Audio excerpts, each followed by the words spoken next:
Well, hello, people. It is St. Valentine's Day evening, 2018. And in tradition with Valentine's Day, I'm thinking about how important it is to be true to your covenants with your spouse. And, Joseph Smith, he had a knack for doing the Lord's work. And somehow, as I study things out in my mind, it seems to me there's a major conflict there, because I'm pretty sure that when he married Emma Hale, he said something like, I promise to cleave unto you only, Emma, and forsake all others, forsake all other women. And that really doesn't allow for what he later said the Lord commanded him to do. Actually, he said that in secret. In public, he denied that any such thing went on, or that Section 132 even existed, contrary to what they may have taught us in gospel doctrine. So in this little tribute song I'm going to do, this is concerning Joseph Smith and his first so-called spiritual wife, 16-year-old Fanny Alger, the nanny named Fanny that Joseph got caught with in the barn, doing the transaction, according to the quote given by Apostle William McClellan, according to what Emma told Brother McClellan, Elder McClellan, concerning Joseph Smith's first opportunity to get caught by Emma committing adultery. This was in 1833, 10 years before we're told that the revelation called Section 132 came out, 3 years before he supposedly had the vision of Elijah getting some sealing powers, and called by his cousin and good friend Oliver Cowdery a dirty, nasty, filthy affair. Although Joseph Jackson tells us about Joseph Smith bragging about having his way with at least 400 women in the spiritual wife system, in his career of human trafficking, especially prolific in Nauvoo, the church publishes about 33 girls that they call wives of Joseph Smith, although really nothing kind of works out to be legal and lawful and that sort of thing, since it was completely illegal in every state that he lived in. Of those 33 women, 11 were currently married to other men. Joseph took their wives, I guess, according to Mormon doctrine, for time and all eternity. Some of these guys were out on missions when Joseph seduced their wives. 13 swore affidavits, not 13 of the other men's wives necessarily, but 13 of his ladies swore affidavits in court that they did have intimate relations with the holy prophet.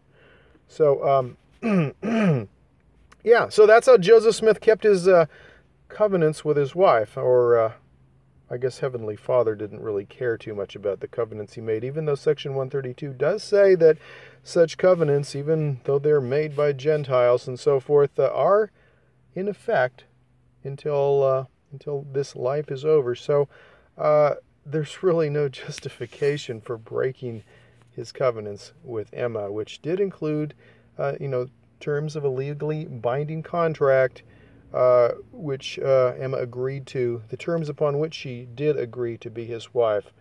And those were that he would cleave unto her and none else. So let's do this little tribute. And as we know, Joseph did have a prolific career of polygamy. A little comparison between Joseph Smith and Warren Jess, president of the FLDS Church.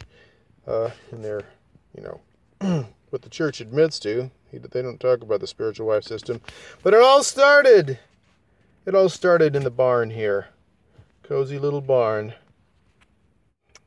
If Emma just could have stayed in the house and, been a good girl and mind her own business, she might never have seen this. Of course, as the history goes, Emma didn't throw Fanny out until she was noticeably pregnant, although she did do it in the middle of the night. So, is that how the Lord planned things when he revealed to Joseph Smith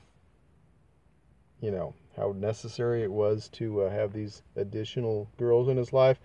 And again, that revelation wasn't for another 10 years, so this is a rough one to reconcile to the assertion that an all-knowing, unchanging, perfect, and wonderful God guides the brethren, starting with Joseph Smith right down to Russell M. Nelson today. Figure it out, huh? So, as I was saying that as the story goes, that Emma kicked poor little Fanny out when she was 17 years old, alone in the world, with child from the prophet of the Lord. When she could no longer conceal the results of their celestial relations, of her celestial relations with the prophet, as was written in the diary of a friend of Joseph Smith. Yeah, I guess it wasn't exactly a secret. Kind of like the Jim and Tammy Baker thing, but somehow they don't write it up that way in the Gospel Doctrine lesson manual. I don't know why. This kind of music isn't really my speciality here, but thanks to Ringo Starr and thanks to Karaoke UK, with such an appropriate song called You're 16, You're Beautiful and You're Mine, I think we need to put a little Joseph Smith and Fanny Alger 1833 affair to music. So, here we go. Like it or not. Ready or not? Let's go. Valentine's Day. Yeah. You come on like a dream, peaches and cream, lips like strawberry wine. You're 16, you're beautiful and you're mine. You're all ribbons and curves, ooh what a girl. Eyes that sparkle and shine. You're 16, you're beautiful and you're mine. You're my baby, you're my pet. I fell in love on the night we met. You touched my hand, my pants went pop. Ooh, when we kissed, I could not stop. You walked out of my dreams and into my barn. Now you're my angel divine. You're 16, you're beautiful and you're mine.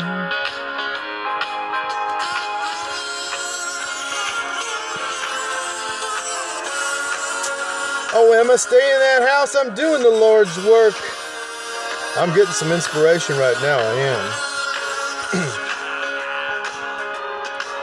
You're my baby, you're my pet.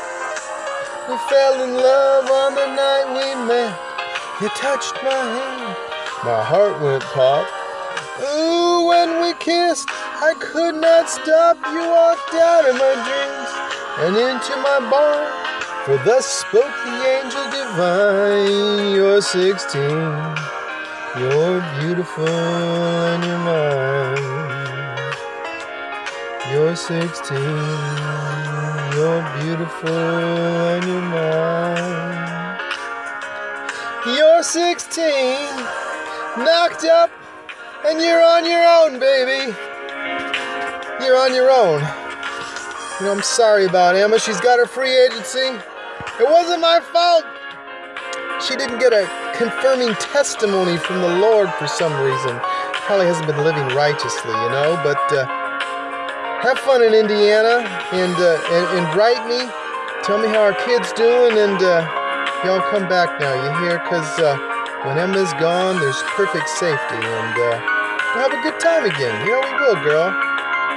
Oh, I love doing the Lord's work. I truly love doing the work of the Lord. Amen. Praise Jesus.